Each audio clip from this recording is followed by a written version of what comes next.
Assalamualaikum warahmatullahi wabarakatuh. Alhamdulillahilladzi arsala rasulahu bil huda wa dinil haqq liyudhhirahu 'ala dini kullihi wa kafa billahi syahida. Asyhadu an la ilaha illallah wahdahu la syarikalah wa asyhadu anna Muhammadan 'abduhu wa rasuluhul mab'uulah la nabiyya ba'dah. Allahumma shalli wa sallim wa barik 'ala sayyidina Muhammadin wa 'ala alihi wa ashabihi ajma'in.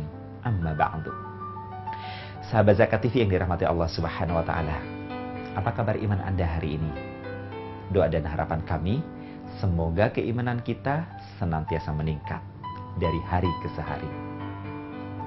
Dengan meningkatnya keimanan, maka semakin meningkat pula kepercayaan diri kita. Dengan meningkatnya kepercayaan diri kita, maka semakin meningkatlah mestinya aktualisasi dalam menjalin hubungan komunikasi yang harmonis dalam kehidupan rumah tangga. Oleh karena itu, dalam pertemuan asmara kita kali ini, kita akan berbincang tentang rendah diri. Agak beda tipis memang antara rendah diri dengan merendahkan diri. Jika merendahkan diri, seseorang itu betul-betul memiliki kepercayaan diri, kemudian dengan kesadarannya ia akan merendah, baik di hadapan Khalik maupun di hadapan makhluk, baik di hadapan Allah Subhanahu wa taala maupun di hadapan sesama, wabil khusus kepada pasangannya. Tapi berbeda ceritanya ketika seseorang itu mengalami rendah diri. Karena ia rendah diri, yang muncul kemudian adalah sikap minder. Karena ia minder, maka ia tidak berani mengaktualisasikan dirinya di hadapan pasangannya. Seorang pasangan yang mendapatkan pasangannya minder, tidak mengaktualisasikan dirinya di hadapan pasangannya, bisa jadi akan timbul salah sangka. Jika faktor ini sudah muncul, maka disharmonisasi kehidupan rumah tangga sudah dimulai. Kita tidak ingin bangunan rumah tangga yang kita bangun dengan pasangan kita kemudian menjadi porak-poranda. Seperti sebuah bangunan besar yang tinggi dan menjulang dihantam badai tanpa ada fondasi dan tiang yang kokoh, sehingga baru ditinggal pergi sebentar, kembali ke tempat semula, bangunan itu sudah berubah menjadi tumpukan puing-puing semata.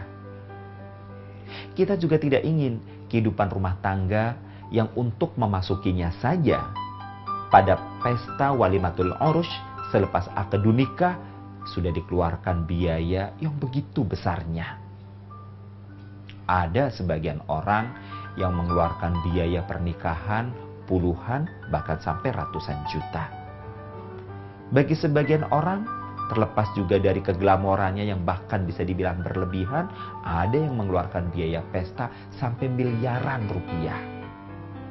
Nah, pada tingkat-tingkat yang seperti inilah, jika kemudian perasaan rendah diri itu terjadi pada diri seorang pasangan, sementara pasangan yang mendampinginya tidak menyadari hal ini atau bahkan tidak mau menerima tentang hal ini, maka yang terjadi adalah kegoncangan demi kegoncangan. Rendah diri atau minder kepada pasangan bisa dibilang ini satu penyakit meskipun perlu dikasih tanda kutip. Dikatakan penyakit karena jika dibiarkan, perasaan rendah diri ini dari hari ke hari bukan semakin berkurang, tapi justru semakin bertambah. Jika tidak segera diambil tindakan, maka yang muncul adalah sikap apatis kepada pasangan. Apatisme inilah yang semestinya kita hindarkan. Apatisme inilah yang semestinya tidak perlu ada dalam diri kita terhadap pasangan kita. Dan fenomena rendah diri ini yang berdampak pada sikap minder, tidak mampu mengaktualisasikan diri di hadapan pasangan, biasanya kemudian berdampak pada perasaan tidak lagi dibutuhkan oleh pasangan. Perasaan tidak lagi dibutuhkan oleh pasangan membuat kita menjadi tidak bergairah. Bukan hanya tidak bergairah kepada pasangan, tapi justru na'udzubillahi min dzalik, tidak bergairah untuk melakukan pekerjaan-pekerjaan baik. Ibadah menjadi malas. Bahkan dalam situasi kondisi tertentu yang ada adalah komplain kepada Allah Subhanahu wa taala, sebuah pertanyaan, kok jadi begini? Kenapa harus seperti ini? Apa salah saya? Kenapa hidup harus berdemikian adanya? Sudahlah demikian, masa depan terasa gelap gulita. Sehingga tidak ada aksi apa-apa, tidak ada produktivitas yang dilakukannya. Tidak ada nilai positif satupun yang mampu ia telurkan dalam ia mengukir hari-harinya dalam kehidupan rumah tangganya. Sehingga saya katakan, minder, rendah diri adalah sebuah penyakit. Penyakit kejiwaan, penyakit mental yang bisa jadi menimpa diri seseorang. Apakah ada dalam sejarah kehidupan manusia orang yang mengalami penyakit minder atau rendah diri, yang dengan itu keharmonisan kehidupan rumah tangganya menjadi terganggu? Jawabannya ada. Bahkan di kalangan orang-orang beriman, ada sebagian di antara mereka yang mampu mengatasi rasa mindernya, ada sebagian di antara mereka yang akhirnya gagal melakukannya. Kalau yang sukses misalnya, sebut saja Ummu Sulaim atau Nusaibah. Dia adalah seorang wanita yang ketika mau dilamar oleh seorang pria yang masih kafir, ia langsung terfikir dalam benaknya sebagai manusia biasa. Orang mungkin akan mengatakan, apa kata dunia jika kemudian pasangan saya adalah seorang kafir?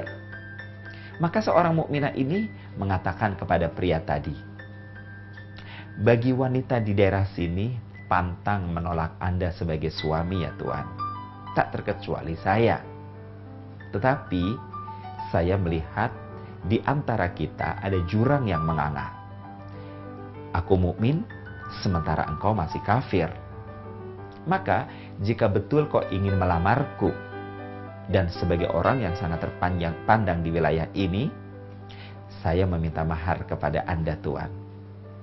Mahar saya adalah keislaman Anda. Maka pria kafir yang datang untuk melamar mukminah ini pun mengatakan siap. Ia masuk Islam, pernikahan dijalankan, dan kehidupan rumah tangga mereka sakinah, mawadah, warahmah. Kehidupan rumah tangga mereka menjadi baik. Namun demikian, ada di antara mereka yang gagal dalam membangun harmonisasi kehidupan rumah tangga. Siapakah dia? Saya lanjutkan selepas pesan yang berikut.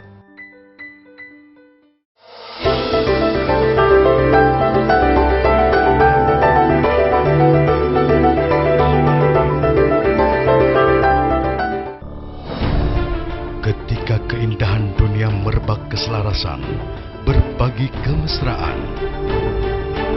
Ketika sejuta tangan merangkai kebahagiaan dalam kehidupan yang harmoni. Ketika zakat Anda wujudkan indahnya dunia.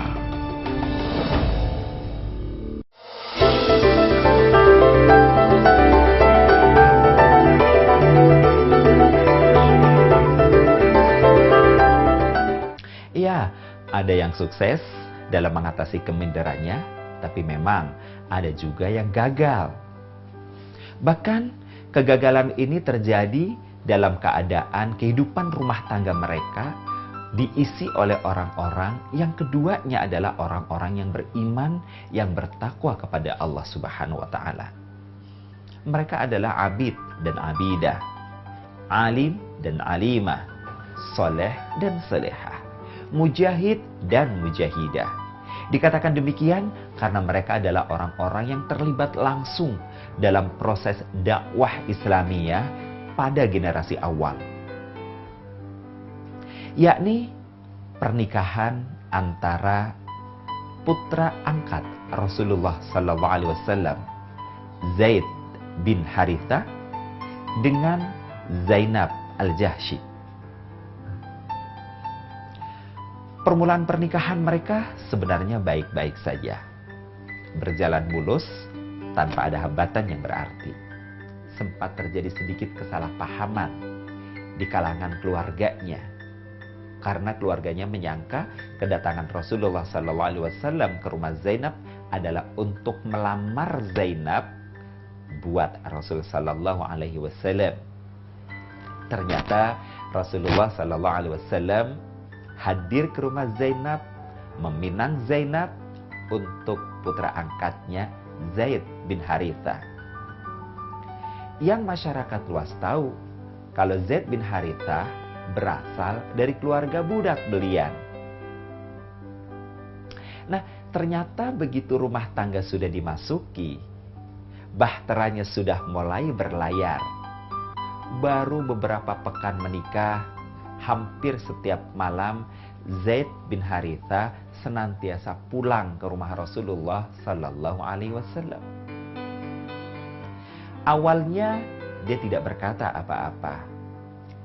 Berikutnya dia mengatakan selalu kangen kepada Rasulullah. Selanjutnya kalimat yang keluar adalah kalimat yang cukup mencengangkan. Apa itu? Zaid tiba-tiba berkata kepada Rasulullah Sallallahu Alaihi Wasallam, "Duhai junjungan, duhai Rasulullah, aku sebenarnya hampir setiap hari pulang ke sini ada sesuatu yang ingin aku sampaikan. Tapi dari kemarin lidahku terasa keluh. Berkecamuk dalam pikiranku banyak hal. Jika aku mengatakan hal ini, aku takut kau menjadi marah kepadaku. Jika aku tidak mengatakan tentang hal ini, aku pun khawatir aku akan menyakiti hati istriku. Demi Allah ya Rasulullah, aku sangat bersyukur kepada Allah.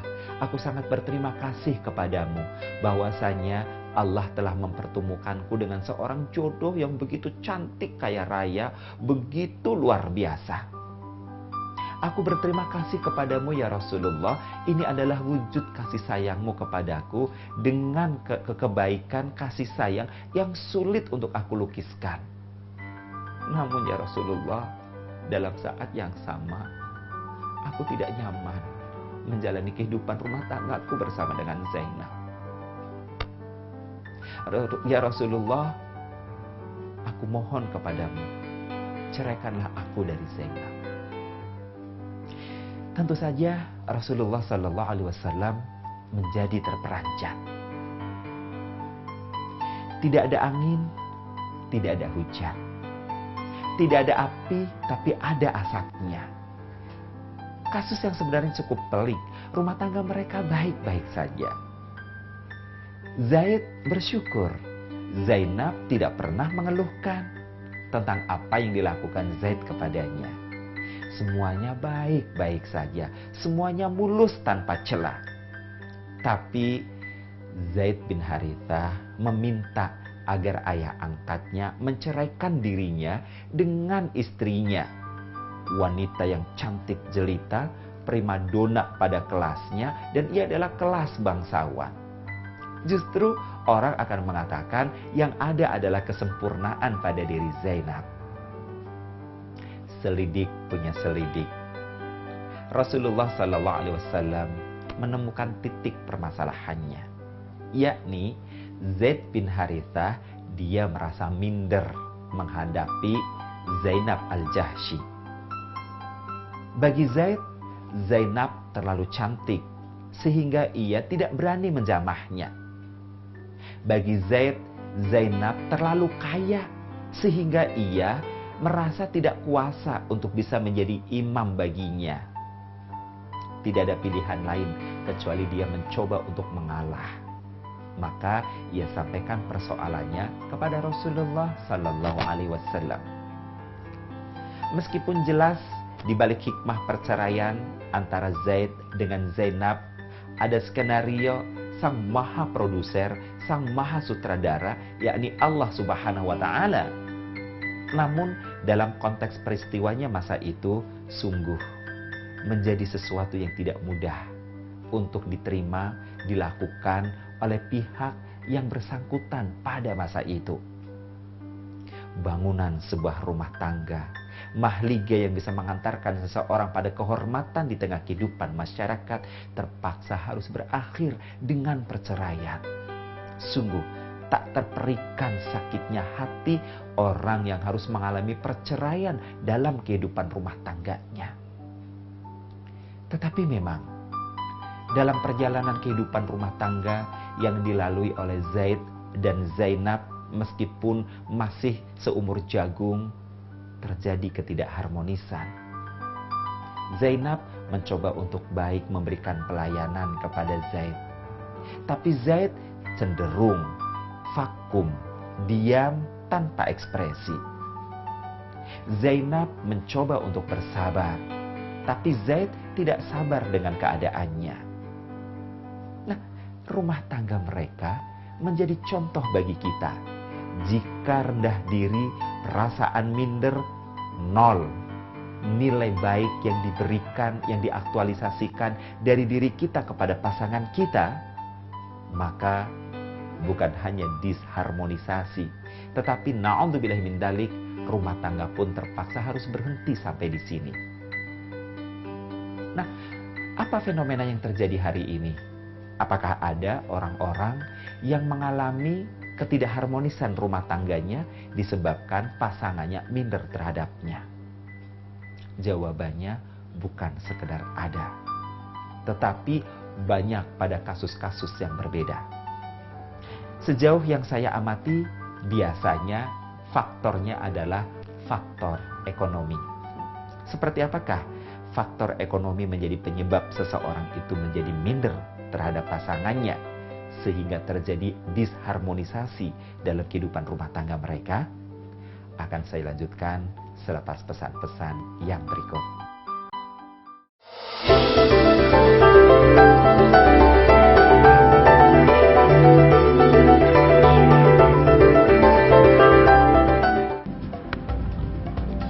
Semangat kemenangan harus berasal dari sportivitas yang datang dari hati. Saya Bambang Pamungkas, saya zakat di Dompet Duafa. Keluarga adalah sumber inspirasi saya. Kehangatannya datang dari hati. Saya Inneke Kusharawati, saya zakat di Dompet Duafa. Berbagi memudahkan rezeki, karena datang dari hati. Saya Ipo Santosa, zakat di Dompet Duafa. Dompet Duafa.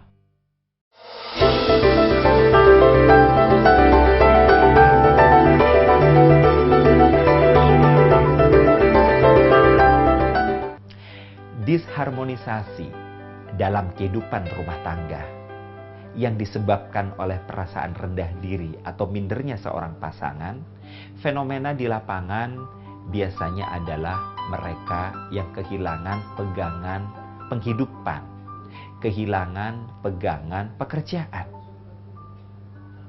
Seorang wanita misalnya, dia berharap bahwa dengan dia bekerja, maka dia bisa menguasai, mengendalikan kehidupannya bersama dengan pasangannya. Misalnya saja, dengan ia bekerja, ia bisa membantu ekonomi keluarga. Dengan ia bekerja, ia tidak perlu meminta-minta untuk sekedar jajan kepada suaminya. Dengan bekerja, ia bisa mengatur keuangan dengan sangat leluasa. Dengan bekerja, ia bisa berbagi kepada orang-orang yang dicintainya, khususnya dari keluarga asalnya. Dengan bekerja, maka ia akan mendapatkan penghormatan yang lebih di tengah kehidupan masyarakatnya. Dengan bekerja, seakan-akan dunia ada dalam genggamannya. Dengan bekerja, maka suami akan semakin sayang dan menghargai eksistensi dirinya. Tapi ketika sang suami memintanya untuk tidak bekerja, bisa jadi perasaan minder ini pun akan muncul dalam diri seorang istri. Demikian pun sebaliknya, seorang suami dia akan minder kepada istrinya. Bukan karena latar belakang keluarganya seperti kisah Zaid di atas, tetapi disebabkan seorang suami di PHK oleh perusahaannya. Yang lebih celaka lagi, jika ternyata keluarnya seorang suami dari tempat pekerjaannya disebabkan oleh permintaan sang istri. Ada sebuah kasus. Suaminya seorang bankir, istrinya seorang dokter. Sebagaimana yang kita mafhum, seorang bankir yang memang serius mengelola perusahaannya, bisa dibilang jam kerjanya mirip dengan jam kerja seorang dokter yang buka praktek. Tidak kenal waktu dalam bekerjanya. Siang, malam, bekerja dan bekerja. Dan atas inisiatif sang istri, kemudian sang suami dipinta untuk keluar. Suami ini nurut keluar dari tempat pekerjaannya demi mendengarkan saran sang istri. Keluarlah dia dari tempat pekerjaannya. Ternyata sebulan, 2 bulan mulai muncul perasaan mindernya. Kenapa? Karena ia yang semula berpenghasilan bisa memberi nafkah kepada istrinya, kali ini ia tidak mampu melakukan itu. Bulan ketiga, ternyata sang istri mengungkapkan isi hatinya bahwa ia meminta kepada sang suami akan uang belanjanya. Saat itu suami mengatakan, "Bukankah kau tahu deh bahwa aku sekarang kan tidak bekerja? Kalau aku harus ngasih uang belanja, juga dari mana sumbernya?" Istrinya kemudian mengelak dengan kalimat bahwa kewajiban memberi nafkah adalah kewajiban suami, bukan kewajiban istri. Kata sang suami, "Tapi kan kau bekerja, Dek. Mungkin kau bisa membantuku untuk beberapa saat sampai aku memungkinkan memiliki pekerjaan yang waktunya bisa dibagi untuk keluarga." Sang istri justru kemudian mengatakan, "Tidak bisa, karena uangku ini akan aku gunakan untuk melanjutkan kuliah spesialis kedokteranku. Kalau aku gunakan untuk belanja kita berdua serta anak kita, dari mana aku punya tabungan tambahan?" Terkesan sangat rasional. Istri semakin kuat pada posisinya. Maka dari rasa minder ini pun berubah menjadi jatuh mental. Downlah sang suami. Dan musibah tidak berhenti sampai di sini. Sang istri kemudian dengan entengnya, meskipun meminta dengan baik-baik kepada sang suami dengan satu kalimat, "Bang, kalau abang sudah tidak mampu lagi memberi saya nafkah, saya minta abang pulangi ke orang tua abang. Biar saja saya tinggal di sini sendirian, biar saya bisa fokus dengan pekerjaan saya, dengan segala urusan-urusan saya. Dan maaf bang, sebagaimana yang sudah terjadi selama ini, saya pun tidak butuh nafkah batin dari abang. Toh sebanyak abang keluar dari kerjaan, saya tidak minta lagi nafkah batin kepada abang. Yang saya minta adalah nafkah dohir." Pria ini seperti kerbau dicucuk hidung. Ia pulang ke orang tuanya. Menurut pengakuannya, padahal rumah yang mereka tempati adalah rumah yang diambil dengan fasilitas kredit dan atas kesepakatan bersama.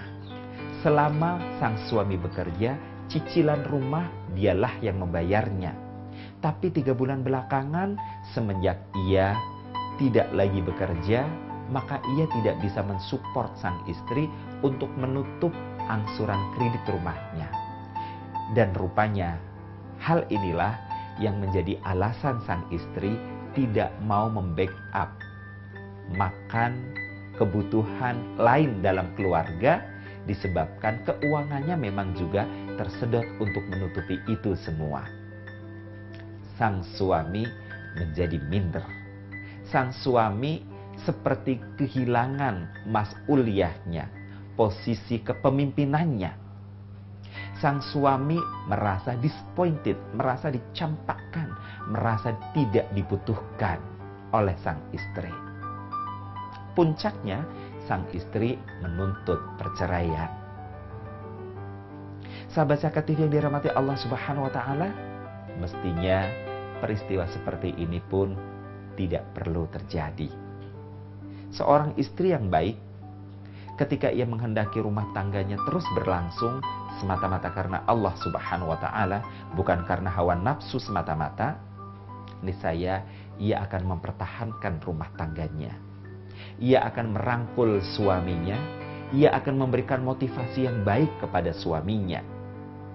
Seorang suami istri yang baik, ketika salah satunya sudah tidak bekerja lagi, justru mereka harus mampu menjadikan media kehidupan rumah tangganya dengan kondisi disappointed, merasa direndahkan, merasa tidak dibutuhkan yang muncul pada diri seorang pasangan adalah momentum yang terbaik untuk mereka membangun kekuatan akidah kepada Allah Subhanahu wa taala.